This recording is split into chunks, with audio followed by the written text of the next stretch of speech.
Hello everyone, कैसे हैं आप सब। मैं डॉक्टर प्रांजलि आपका बहुत बहुत स्वागत करती हूं। दोस्तों, आज हम बात करेंगे सोरायसिस के बारे में। ये एक ऑटोइम्यून बीमारी है। आज मैं आपको बताऊंगी कि किन कारणों की वजह से आपको सोरायसिस हो सकती है, कैसे आपको स्किन में लक्षण दिखे जिसमें आप पहचानें कि आप सोरायसिस से सफर हैं या किसी अन्य बीमारी से सफर हैं। इसके साथ साथ आपको किन और बीमारियों के होने के पॉसिबिलिटीज बढ़ जाती है और होम्योपैथी की कुछ बहुत ही अच्छी दवाएं। आज मैं आपको 5 बेस्ट होम्योपैथिक दवाएं बताऊंगी जो आपको सोरायसिस में काफी ज्यादा लाभप्रद होंगी। तो इस वीडियो को आप अंत तक जरूर देखें और मेरे साथ बने रहिए दोस्तों। तो चलिए शुरू करते हैं। दोस्तों, अब आप सभी होम्योपैथिक मेडिसिन हमारी वेबसाइट plankhomeopathy.com से खरीद सकते हैं। साथ ही साथ मैंने अपने क्लिनिकल एक्सपीरियंस से मोस्ट कॉमन डिजीज के कॉम्बिनेशंस भी प्रिपेयर कराए हैं, जिसे भी आप हमारी वेबसाइट से परचेज कर सकते हैं। ये कॉम्बिनेशंस मेरे सुपरविजन में टॉप मेडिसिन के साथ एक्सपर्ट्स द्वारा प्रिपेयर करी जाती हैं ताकि आपको हाई क्वालिटी मेडिसिन मिल सके। तो एक बार आप हमारी वेबसाइट पे जरूर विजिट करें, इसका लिंक आपको डिस्क्रिप्शन में मिल जा रहा है। दोस्तों, सोरियासिस एक तरह की ऑटो इम्यून बीमारी है। ऑटो इम्यून बीमारी का मतलब होता है जब आपके शरीर का डिफेंस सिस्टम आपके ही अगेंस्ट काम करने लगे, तो इसे हम ऑटो इम्यून अटैक बोलते हैं।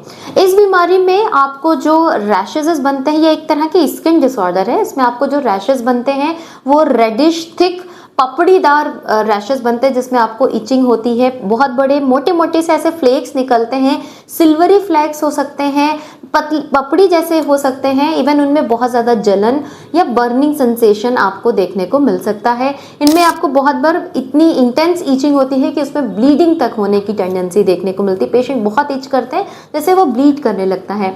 स्किन में क्रैक्स डेवलप होने लग जाते हैं।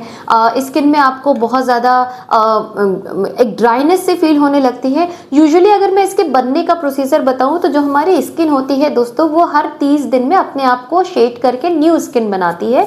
बट ये स्किन के शेडिंग प्रोसीजर जो है, शेड होने की जो प्रक्रिया है, वो हमारी 30 दिन की ना होके 2 से 3 दिन में ही झड़नी शुरू हो जाती है और वो लेयर बना देती है। उसके लेयर बनने की वजह से एक पतली पतले क्रस्ट बनते हैं आपके उन रैशेस के ऊपर, जिसमें आपको एक बाहर से देखने पे पपड़ी दिखती है और वो पपड़ी में आपको बहुत ज़्यादा सूखापन आता है, इचिंग होती है, जलन होती है और अगर आप बहुत ज़्यादा उसको इच करने लगते हैं तो वो ब्लीड भी करने लग जाती है। ये ज़्यादातर अगर देखा जाए तो आपके पैरों के घुटने हो गए, कोहनी हो गई, बालों में आपके स्कैल्प पे बनने की इसकी चांसेस ज़्यादा होते हैं। इसके अलावा आपके पीठ पे, पेट पे, थाइस पे, इवन ग्रोइन एरियाज पे, इन सारे एरियाज पे सबसे ज़्यादा बनता है। बहुत ही कम लोगों में जो सोरायसिस है वो फेस पे देखने को मिलता है।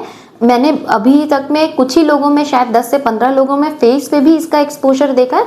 अदरवाइज स्कैल्प से लेके कानों तक, आपके ट्रंक एरिया में यानी कि आपके पेट पे, पीठ पे, कोहनी पे, थाइस पे, घुटनों पे, इन सब पे इसका एक्सपोजर ज़्यादा देखने को मिलता है। दोस्तों, अगर मैं इसके टाइप्स के बारे में बात करूं तो ये कई सारे टाइप्स का होता है। Plaque psoriasis, guttate psoriasis, nail psoriasis, scalp psoriasis, इसके साथ सेबो जो है सोरियासिस होता है जिसमें seborrhoeic dermatitis and psoriasis combined हो जाता है। सोरियाटिक अर्थराइटिस मिलती है और भी कई तरह के सोरियासिस होते हैं जो उनके लोकेशन के साथ डिफाइन किए जाते हैं। इनमें जो जैसे नेल सोरियासिस है, आपको नेल्स के पास मिलेगा, वहाँ आपका जो नेल है वो स्किन को छोड़ने लग जाता है, आपका बेड ऑफ द नेल जो है उसको छोड़ने लगता है। डिपिंग देखने को मिल सकती है। सोरियाटिक अर्थराइटिस की कंडीशन में क्या होता है कि आपको सोरायसिस के साथ साथ आपके जॉइंट्स में पेन, इन्फ्लेमेशन शुरू हो जाता है, अर्थराइटिस डेवलप हो जाती है, जिसे सोरियाटिक अर्थराइटिस कहते हैं। प्लाक सोरियासिस में क्या होता है कि एक प्लाक फॉर्म में सिल्वरी लेयर्स बनती हैं जो आपकी हो सकता है आईब्रोज पे बने, आपके कान में बने, आपके स्कैल्प पे बने। इस तरह के प्लाक फॉर्म कर करके सोरियासिस होती है। गटेड सोरियासिस ये इन्फेक्शन के साथ मिलती है, इसमें स्ट्रेप्टोकोकाई इन्फेक्शन साथ में हो जाता है और ये आपके इवन थ्रोट में, इन सारे एरियाज को भी ये इन्फेक्ट करता रहता है। अब कंफ्यूजन लोगों में बहुत बार रहता है कि मेजरली जो मैंने कंफ्यूजन लोगों में देखा है वो स्कैल्प को लेकर सोरियासिस में, और जैसे सेबोरिक डर्मेटाइटिस है एंड सोरियासिस में लोगों को बहुत कंफ्यूजन होता है। तो अगर आपको स्कैल्प में ऐसे पपड़ी फॉर्म होके, थिकर क्रस्ट फॉर्म होके और जो रैशेस बन रहे हैं, तो ये सोरियासिस जैसे रैशेस होते हैं और वो नीचे इस तरफ तक आपके नेक तक भी स्प्रेड ऑन करने शुरू हो जाते हैं। अगर ये सेबोरिक प्लस सोरियासिस है तो आप में मिक्स सिम्टम्स मिलेंगे सेबोरिक डर्मेटाइटिस यानी कि डैंड्रफ जैसे भी सिम्टम्स होंगे प्लस सोरियासिस के जैसे रैशेज होते हैं, ये दोनों मिक्स सिम्टम्स के साथ भी आपको मिल सकते हैं। सो उसके लिए बेस्ट है कि आप किसी डॉक्टर से फिजिकली मिलके उसको एग्जामिन कराएं, जिससे आप उसको क्लियर कर सकते हैं कि आपको कौन सा टाइप ऑफ सोरियासिस है और उसके लिए क्या हमें बेस्ट एक्शन लेना है। अब बात करते हैं होम्योपैथी की कुछ बहुत अच्छी दवाएं। आज मैं आपके साथ 5 बेस्ट होम्योपैथिक दवाएं शेयर करूंगी जो काफी अच्छा रिजल्ट देती हैं सोरियासिस के केसेस में। फर्स्ट मेडिसिन है दोस्तों आर्सेनिक एल्बम, बहुत अच्छा काम करती है। अगर आपको बहुत ज्यादा ड्राई फ्लेकी रैशेज बनते हैं जिनमें इंटेंस इचिंग एंड बर्निंग होती है, अब आप उसको जितना खुजला रहे हैं और जलन बनती जा रही है, रात में ये और ज्यादा, जैसे जाके आप लेटते हैं आपको बहुत ज्यादा इचिंग होने लगे और उसके वजह से आप बहुत ज्यादा रेस्टलेस होने लग जाते हैं, बहुत ज्यादा अनईजी फील करने लग जाते हैं, तो आपको आर्सेनिक लेने की आवश्यकता है। और वो रैशेज अगर आप कुछ भी ठंडा पानी उस पर अगर लगा रहे हैं या कोल्ड एप्लीकेशन करें तो उसकी इचिंग या परेशानी आपकी और बढ़ जाती हो, तो आप आर्सेनिक एल्बम का प्रयोग करें। 30 CH पोटेंसी में प्रयोग करें। 5-5 बूंद 1/4 कप पानी में डाल के दिन में 3 बार प्रयोग करना शुरू करें। या जो फ्लेक्स बन रहे हैं उनको भी जो है स्मूदर करने में हेल्प करेगा। उसमें जो इचिंग और बर्निंग सेंसेशन आ रहा है उसको कम करने में भी काफ़ी ज़्यादा लाभप्रद होगा। नेक्स्ट मेडिसिन है दोस्तों ग्रिफाइटिस। ग्रिफाइटिस का यूज बहुत अच्छा देखने को मिलता है अगर आप में जो रैशेस बन रहे हैं वो बहुत ज़्यादा थिक, क्रैक्ड और इवन जो क्रैक्स है उनमें से एक ऐसा ट्रांसपेरेंट जैसे हनी का डिस्चार्ज होता है ना, हनी होता है उस तरह का, उसमें से अगर कुछ डिस्चार्जेस देखने को मिले तो आप ग्रिफाइटिस यूज़ कर सकते हैं। ये बहुत ही अच्छा रिजल्ट देती है इन केसेस में। आपको इनके क्रस्ट में भी इवन सॉफ्टनेस मिलेगी। इवन ना सिर्फ ये सोरियासिस, इवन मैंने इसको बहुत अच्छे से रिजल्ट देते देखा है अपने एक्जिमा के पेशेंट्स में भी। अगर आपको ऐसा थिक क्रस्टी कंडीशन बन रही है तो आप ग्रिफाइटिस ज़रूर प्रयोग करें, ये काफ़ी हेल्पफुल रहेगी। इवन ये स्कैल्प सोरियासिस के लिए भी बहुत अच्छा काम करती है। स्कैल्प सोरियासिस के पेशेंट भी इसका प्रयोग कर सकते हैं। अगेन आप इसे 30 CH पोटेंसी में प्रयोग करें। 5-5 बूंद 1/4 कप पानी में डाल के दिन में 3 बार, ये आपके लिए काफ़ी ज़्यादा लाभप्रद होगी। नेक्स्ट मेडिसिन है दोस्तों सल्फर। इसका बहुत ही अच्छा एक्शन देखने को मिलता है जब आप बहुत ज़्यादा इंटेंस इचिंग महसूस कर रहे हो और उस इचिंग के साथ आपको बर्निंग सेंसेशन भी आता हो। आप जब इच करते हैं आपको थोड़ा सा रिलीफ आ रहा हो उसमें, आप खूब अच्छे से इच कर रहे हैं, आपको बहुत अच्छा लग रहा है, लेकिन थोड़ी देर बाद जैसे आप उसे छोड़ते हैं आपको वहाँ बहुत तेज़ी से जलन उठने लग जाती हो। तो sulphur is a best medicine for it और उन लोगों के लिए बहुत अच्छी होती है जिनको बहुत क्रॉनिक स्किन डिसऑर्डर है, देखने में ही स्किन बहुत ज़्यादा अनहेल्दी सी लगती है, इन्फ्लेम्ड दिखती है, तो उन लोगों को आप सल्फर का प्रयोग करा सकते हैं। सल्फर सिर्फ 2 बूंद आपको सुबह में लेनी है। 1 हफ्ते से 10 दिन आप लें, आपकी बर्निंग और इचिंग वाली कंडीशन को ये काफ़ी हद तक लाभप्रद रहेगी कवर अप करने में।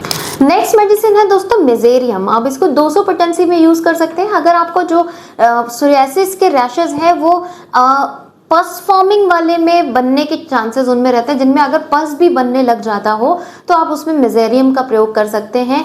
200 पोटेंसी में यूज़ करें। इसकी 5 बूंद सुबह में, 5 बूंद शाम में, 1/4 कप पानी में डाल के प्रयोग करें। ये क्रॉनिक कंडीशन को भी ठीक करने में हेल्प करती है और आपको प्रिवेंट करती है कि उन रैशेज में अल्सर्स फॉर्म ना होने पाए।